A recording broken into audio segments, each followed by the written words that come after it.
Hello, everyone. My name is Zeotrex, and today we're taking a look at Stranger Things Season 5, the fifth and final season to Stranger Things. Following the events of Stranger Things Season 4, the Hawkins gang, the party, whatever they're called, plan to destroy Vecna and the Upside Down once and for all, and that's pretty much how I can just describe it. Look, Stranger Things is a series that has meant a lot to me growing up. Ever since so when I moved to California here for the first time, it was one of the first TV shows that I would actually sit down and watch. When you're a kid, you don't really watch modern TV, but this was like one of the first or like watch a TV series like that. I was still like watching cartoons like Gumball and SpongeBob and all that, but this was like one of the first like actual shows that I sat down and watched, and I loved it. It's probably been mentioned on the channel before, but this show means a lot to me, and despite the fact of what I'm going to say, I do have mostly positive opinions. So not only will this be a season 5 review, this is mainly a season 5 review, but this will also be kind of just a look back on the show. And it's emotional to think about it that we're done. That's it. No more Stranger Things. We are. Well, okay, so and there's this animated show that's coming out here soon that takes place in between the second and third season. I'm a bit skeptical on it. I like the animation, but I'm skeptical on it because you're going to have to write things with the intent that this doesn't get addressed in later seasons. Okay. So, I overall think that Stranger Things Season 5 was a good season. But, here I mentioned it was great. However, as I sat down, as I thought about it more and more, and as more things came out, this is probably the weakest season. Would I say I'm disappointed? No. A lot of people would describe the season as underwhelming or disappointing. Not me, though. I was super satisfied with how the show ended and where people went. But the actual direction in handling things, okay. First off, yeah, let's just get into it.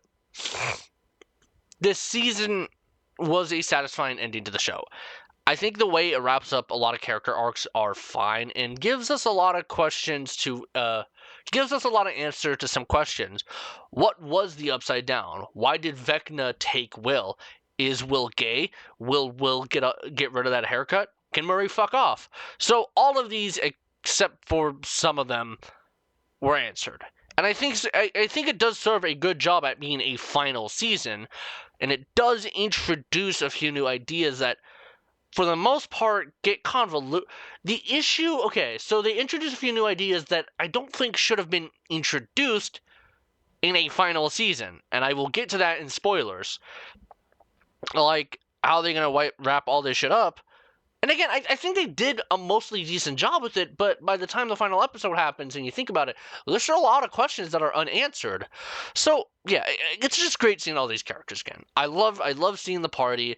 This is the first time in a while that we've actually just seen all four together, like, consistently. Because, like, Will was kind of MIA. That was the whole point of season 1. He was gone.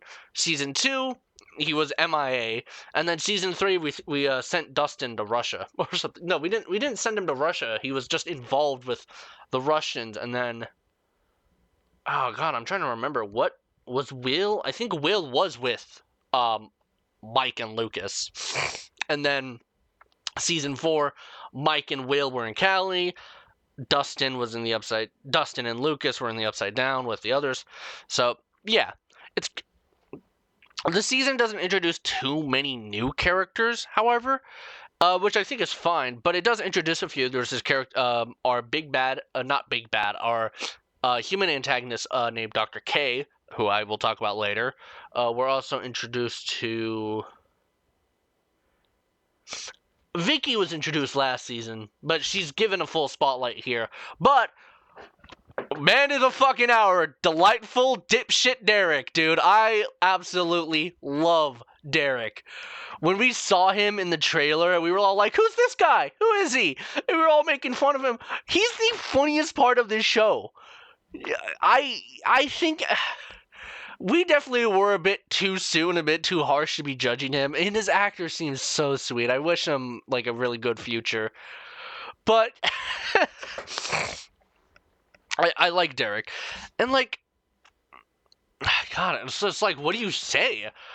I think when I was writing this, I just finished the final episode. I really had a hard time saying it. It's why I didn't upload a season 4 review. So I intended to do a season 4 review. I had the thumbnail made, I had the video recorded, but there was so much to talk about. This was when I still edited my videos. It got so overwhelming, especially with that season, and that's like fucking 10 hours of content to go through, and it got really overwhelming. Plus, there was like a really weird rant that I'm gonna go on again, but now I'm a lot more understanding of how I feel about it. Okay? Letting you know now. Visually, I think it looks good. I'm watching it on a 4K TV with these reactive lights, as you saw in my setup review, and I think it looked good. I think the CGI was good. There were some parts that looked bad. I do like how the Upside Down looks. This sort of blue, foggy look with the little red. I think a lot of the mystery is gone. We can all admit it's not scary. The show doesn't have horror anymore, and I think that's fine. Acting is kind of another hot topic of this season, however. So, Winona Ryder and like Joe Keery, Gaten, Caleb, they're all great. I think they're all really great in their roles. Maya Hawke, I like a lot. She looks just like her mother. Oh, Noah, fucking hell. You're ugly and you can't act. And Millie Bobby Brown, terrible this season. Her acting is noticeably bad. Noah Schnapp's acting is terrible, right? There's another character who I'll get into spoilers. I thought her acting was pretty fucking bad too. And Finn Wolfhard was pretty bad. And this is okay, now let's 11. I fucking hate this direction that we've taken 11 in. Or, not even direction. This is the issue. Okay, here's my biggest issue with Season 5 of Stranger Things. The Duffer Brothers don't know how to progress a fucking story, and they don't know how to have balls. I will get to that topic later, during spoilers, again. But 11 in this season feels the exact same as she did in season 3, as in season 2. I'm not going to say season 1, she was younger and a lot more. Like, there, it's understandable. She's like 11 years old. Here, she is a full-grown woman, a teenager, technically, in the terms of the story, who had an entire arc in season 4 about training her powers. Her nose still bleeds. Her nose will still bleed if she flips over a penny. Like, where's the development in that? And Noah Schnapp, this is Will. I like seeing Will get more focus, okay? The entire show, Will has been on the back burner. Sorry for that large audio spike. My microphone probably got fixed. I will see. So, Will has been on the back burner a lot in this show. He was the hot topic for seasons 1 and 2. Season 3, he got bullied because he wanted to play D&D. He was in California in season 4. But here he's back as the center. And I do like that, because I think it is about time that we gave Will a proper focus. Let's just get this out of the way. Fuck Noah Schnapp. Fuck Brett Gelman. I said it. But, like, how does that really help with my review? How does me telling you that Noah Schnapp's a piece of shit help, like, judge Stranger Things' quality, right? I think going forward on the channel, this is going to be kind of like the Ironheart review a little, but going forward, I'm not going to address these things, these controversies with actors, like, behind the scenes, because I don't think it benefits the actual art itself, the actual product that I'm reviewing, to mention, oh yeah, this guy right here is a piece of shit. Like, I have that moral standpoint. I can acknowledge that these guys are bad people, right? I'm not just turning a blind eye to it. However, I don't know, like, okay, it's like, again, what benefit does that make to the review? How does telling you that Noah Schnapp thinks that Zionism is sexy actually, like, it's not, look, there's not a scene where Will is talking to Joyce and he's like, Mom, we have to bomb Palestine. Like, no, there's not a scene like that, because, like, Will and Noah are two different, like, it's not like Noah's just playing himself, although technically he kind of is. We'll get to it. You probably know what I'm talking about. Yeah. This isn't really a separate the art from the artist situation, which I do support. It all just really depends. And I think in the case of Stranger Things, you can make that argument. I think in Stranger Things, you can support the art from the artist because none of the artist's views seep into the actual art, unlike Harry Potter, where we have, like, the stereotypical Chinese character, or David's music, where it's like, yeah, I killed that girl and I put her in my car, like, whatnot. Or newer Kanye, where he's like, I hate, like, Adolf Hitler. I want my full honest opinion.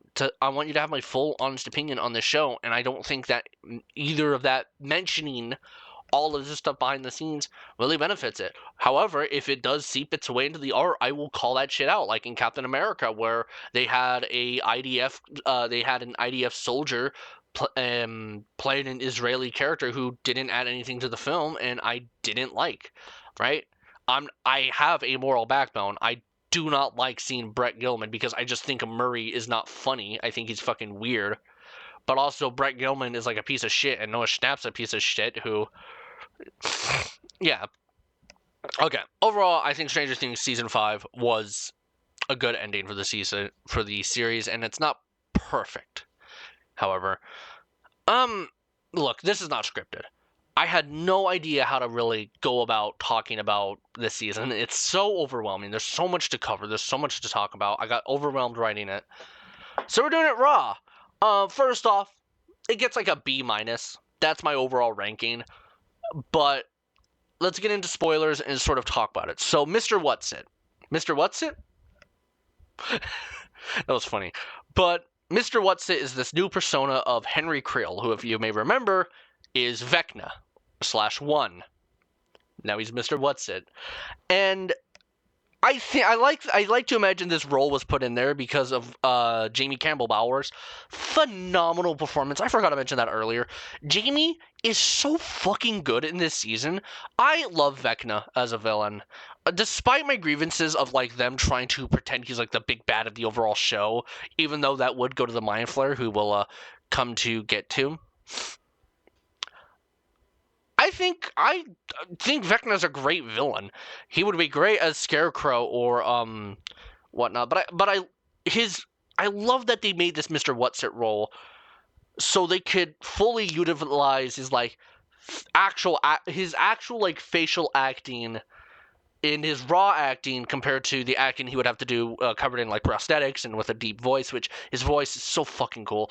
I loved all the Mr. Whatsit stuff. I think it's a bit risky, and also this introduces another, not a new character, but kind of introduces a new role, Holly, Mike's little sister. And something I do like is that they kind of make a better attempt on making the Wheelers feel more like a family. That was something that was really lost in the series as it went on, is that Nancy and Mike didn't really feel like brother and sister, but the Wheelers have a pretty big focus here. Ted, everyone's favorite character, Ted walking down Wheeler, God bless America. Everyone loves Ted. Gets attacked by a Demogorgon, and alongside Karen.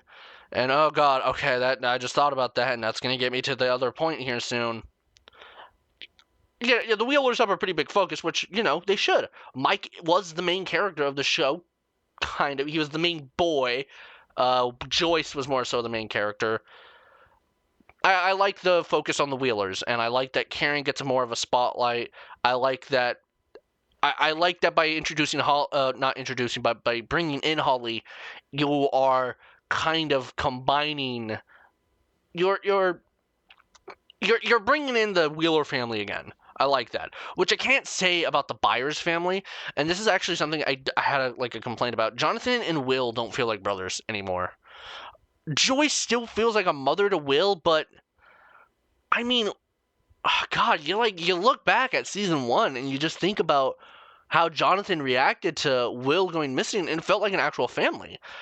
I don't get that feeling here, right? Maybe it's because Will is a fucking grown-ass man, but whatever. Speaking of Will, all right, let's talk about it. What do I think about that scene? That scene where he comes out.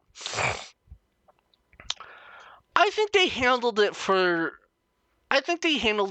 good for the most part. There's a few gripes. One, why does everyone have to be there?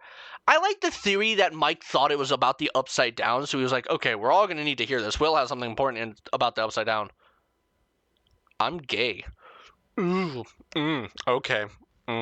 Like, really, it should have been his friends, 11, Max, Steve. I know a lot of people complain about Steve being there. I think it's fine that Steve's there because, I mean, okay, so Robin has told Will that Steve knows she's gay. And that's another thing. The relationship between Robin and Vicky, I'm really glad that they did get together, but I wish it was more focused on in this season, was the relationship between Robin and Vicky. Vicky's cute, I will say that. And it leaves like this ambiguous fate near the end, which again, I'll get into. God, that's the biggest rant I have. But yeah, and I like the idea of Mike being so. Will describes this crush he had as his Tammy. To the crew, other than Robin and Steve, they have no idea what the hell what he's talking about. But essentially, like, it's not about the person you like, but it was more so about who you are. I did like that. Guess who didn't? Twitter. This is the rant. This is the fucking rant I went on in season 4 that I never uploaded. But Byler was never going to happen. There has never been an explicit it was never explicitly stated that Mike had feelings for Will, other than being a friend of his. Throughout the show, throughout season 3, it was conflict in season 3 and season 2, season 4, that Mike had a relationship with 11. You know, they broke up in season 3 for a bit, and kind of had trouble, and then season 4 they were trying to reconcile and even in season 5 they continued to build up on it kind of, and then near the end there's never been an explicitly stated moment where Mike had feelings for Will. So why are we getting so mad that they didn't do this ship that had no setup? Like okay, here's the thing.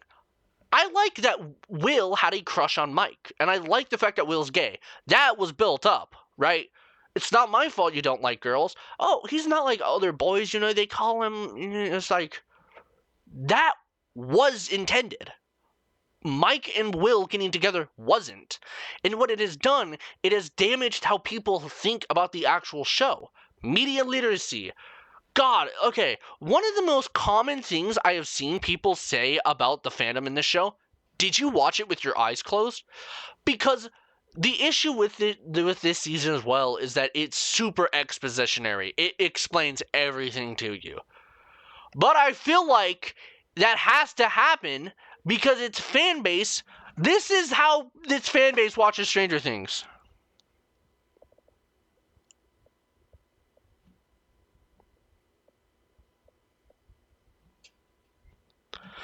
You get what I'm saying?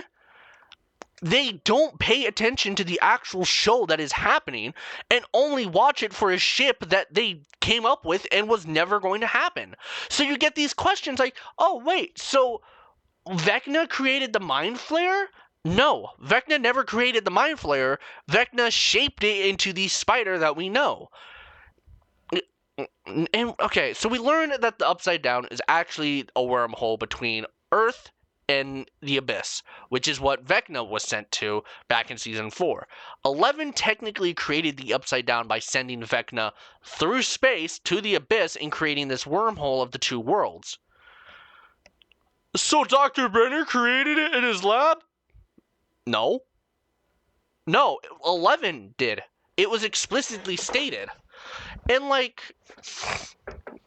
again, okay, look, there's obviously some actual plot holes in the show. Let's just run those off. First off, okay, no, this pisses me off. There was a Broadway play. There was actually a Broadway play that took that, that has very critical information to understand some of season 5. We learn in season 5, and technically the Broadway play, that Henry is a classmate to Hopper and Joyce. Yet it's never addressed that Joyce knew Henry. Also, that is a shit way to tell your story, and is what I fucking hate about TV shows, but it's worse here. When a very critical, important, need-to-know information in between seasons actually shifts over to a complete... Daredevil, for example. I love Daredevil so much. I don't like that I have to go to another show in between seasons 2 and 3 to understand season 3. Mandalorian had that issue too. Here, it's worse. You can't access this play. So, fuck you, I guess. And, yeah, okay, back to the plot holes. Joyce and Hopper never acknowledged that Henry was their classmate. Okay. We don't know what okay, so we find out... Oh yeah, Callie shows up, 8 from season 2. We find out that there were these pregnant women that they were trying to recreate the original number program with L's blood. That's why they wanted L. And it is shown and is never brought up again. And is what leads to what I think is the worst part of this season. God, okay, maybe I don't like this season. And that's Dr. K's subplot. She added nothing to this show. I feel bad. That's Sarah Connor. And I feel bad saying that. That's legendary. But she is the most generic, I want 11 for her blood, one-note villain imaginable. She has no personality. She adds nothing. What was the point of her? Because, again, that whole subplot gets fucking dropped. And, oh my god, it's... Alright, let's get to the ending, the actual final episode. So, what did I like about the final episode? 1, the Mind Flayer. So the Mind Flayer finally shows up again, and I really like this design. I know a lot of people prefer the looming cloud, which I think was terrifying. But there's something I just think it's such a cool design. This sense of scale, like, it really, like, I don't like how easy they defeated it, though. And there is another plot hole. It's mentioned that Will gets okay. It's mentioned that Will get damaged if Vecna gets damaged, yet Vecna is killed halfway through the episode, by the way. I thought they were going to pull him back and, like, have... No. They didn't. But, yeah, and then Callie gets shot and fucking dies. But it's, like, super rushed, and I don't feel anything for her because... Look, Lost Sister was, like, the worst episode of Season 2. And I'm glad they brought Callie back. I'm glad they brought her back because I did miss her. I wanted to see more of her explored, but they didn't really do anything with her. She's like, okay, Elle, we gotta kill ourselves. Yeah. But yeah, Callie dies, and then they defeat Vecna. They save the children. Oh yeah, Vecna needed children, or whatever. They defeated Vecna. They go back, and the whole plan was to destroy the Upside Down. And 11 sacrifices herself and dies.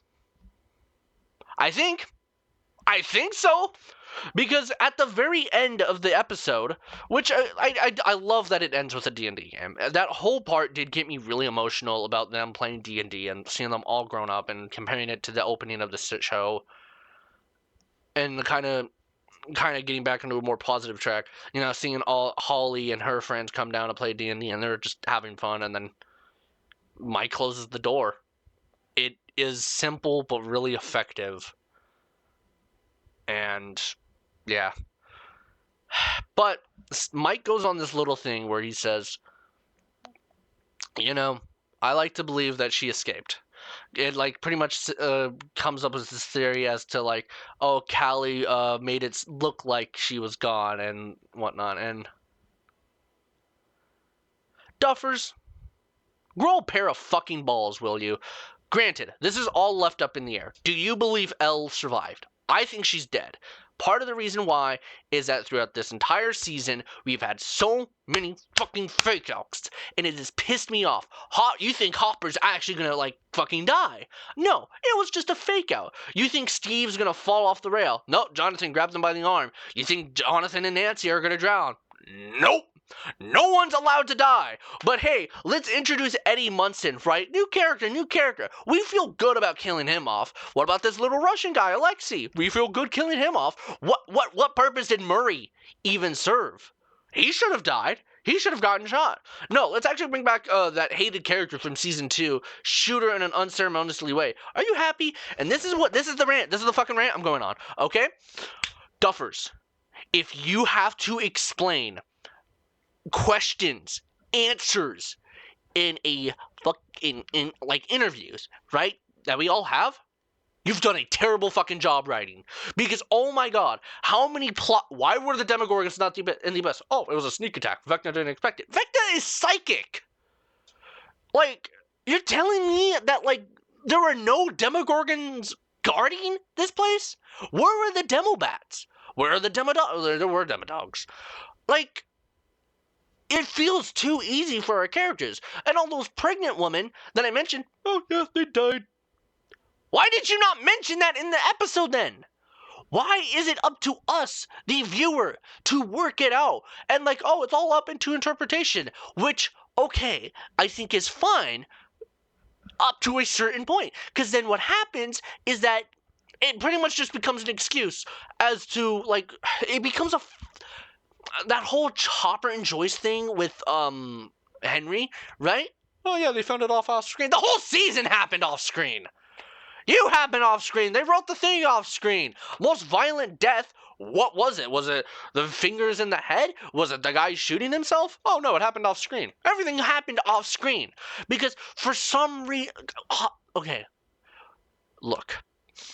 It is okay to kill all your characters off. It's okay to take that step because then you feel like you have stakes. Vecna was a terrifying villain, but when he doesn't...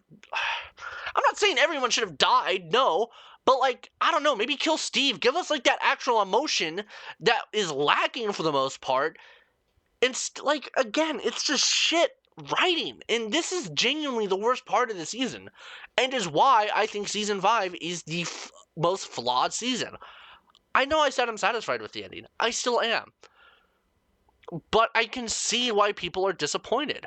The Duffers just won't fucking kill off characters. They have to explain these plot holes in interviews that sound like an excuse when, like, no, you realize, wait. Like, okay, there's this theory going around, right, that Will was the spy, was the traitor. Because he wasn't wearing his jacket and it was cold, and it was like, oh wait, yeah, the Mind Flayer likes it cold. Oh, and again, Vecna gets killed. He gets his head chopped off.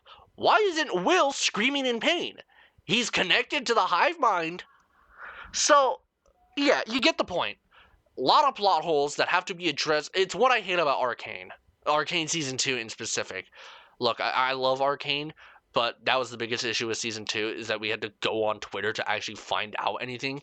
And that's just not a good way to write it, you know? It's okay to not spoon feed everything to the audience, but if it's like plot hole after plot hole, yeah, you kind of have to. So that's my rant there.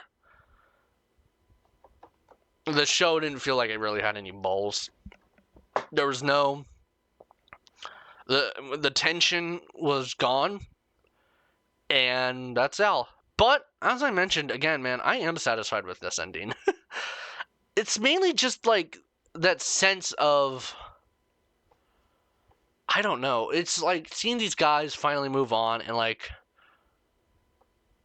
I think that is sweet. I think the actual, like, ending with Dustin, like, the graduation, growing up, moving on, I think it is sweet, and I still love Stranger Things. The show has meant a lot to me over the years, and...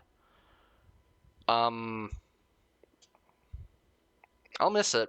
Now, I know we're doing a spinoff. I know we're doing an animated show, but in terms of this actual show, I'm gonna miss the feeling of getting excited for a new season, right? The feeling I had for season 3 and season 4 took so long. I didn't really have those feelings because season 4 again just took so long to come out, which was but like that magic, that wonder. I do think that got lost.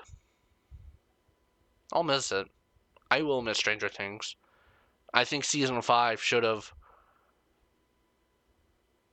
had. I think season 5 just needed a bit more time. Maybe it shouldn't have been the final season. Maybe just one more season, but yeah, you know, I love season 1. I originally season 2 was the weakest, but looking back at it, I actually had a lot of fond memories. I would lay down in bed and watch an episode before going to bed, and strange to think that we're never going to hear that. We're never going to hear that again, or again we might, or we're never going to hear Kids or the Uology or the First I Love You. Like, God, the soundtrack is so good. It's so underappreciated, but yeah, again, man, all my faults with season 5 aside, and all that ranting I just did, which I still think is valid, and I will hold it against the season for that. I don't think they straight up dropped the ball. I don't think the final episode was shit. I just think that those decisions. I just think the Duffer Brothers are not good writers. They're like the Russo brothers. Maybe just don't be brothers in media. Well, Happy New Year's, everyone. Sorry this review is a little late. I kind of had to just take in the new year and appreciate things with people and whatnot. But I hope you liked this review. Go check out my setup review. It's doing kind of poorly, but until then, I don't know what my next review will be. Until then, suck my fat one! Wait, no. Suck my fat one!